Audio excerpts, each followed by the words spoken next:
지난 화요일 미 의회의사당 순직한 40대 경찰관의 추모 행사가 열렸습니다.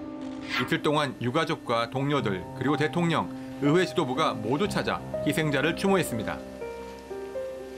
We will remember his sacrifice and then others that day who fought so hard to protect the Capitol and the Congress.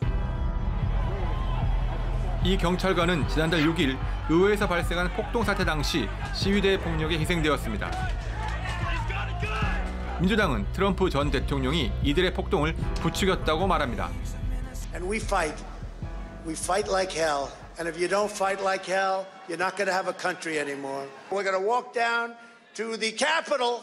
Our American president incited our fellow citizens to attack our Capitol on a day where we were counting electoral votes, and that this was not a spontaneous call to action by the president at the rally that he had been building up.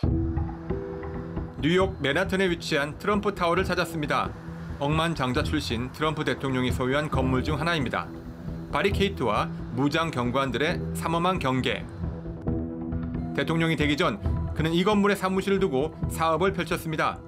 하지만 주변 시민들은 퇴임한 대통령을 반기기는커녕 탄핵해야 한다 말합니다. Donald Trump will not be able to come back to New York. He's certainly not welcome here. He controls these people, and they listen to what he says. So it's really sad. 뉴욕 대신 트럼프가 향한 곳, 바로 플로리다.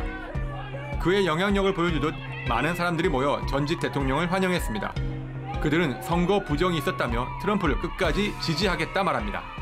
Welcome home. And people are going to try to get him out of West Palm Beach and Palm Beach County. We'll be back here again, on his side.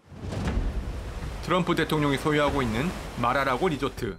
그는 이곳에 머물며 탄핵 심판을 대비하고 있습니다.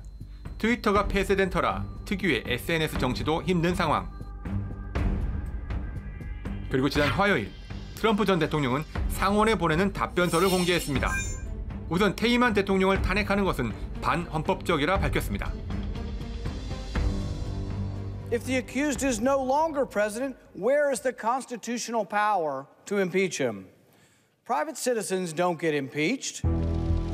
퇴임한 대통령을 탄핵하는 것 법적으로 가능하고 트럼프가 향후 다시 공직자가 되는 것을 막기 위해 유죄를 확정해야 한다는 주장이 있습니다. We do have instances in the United States of former federal office holders being impeached once they're out of office, and the big penalty here would not necessarily be removal from office. The big penalty here would be barring Mr. Trump from ever holding federal office again. 두 번째 쟁점, 트럼프 전 대통령은 수정헌법 제1조가 보호하는 표현의 자유를 고려하면 본인의 발언에 문제가 없다고 주장합니다. Courts have recognized that there are reasonable circumstances where free speech ends and the government can put reasonable restrictions in place. So no citizen has an unfettered right to say anything that they want to. 지난달 26일 상원은 탄핵안 상정을 위한 표결을 진행했습니다. 찬성 55표.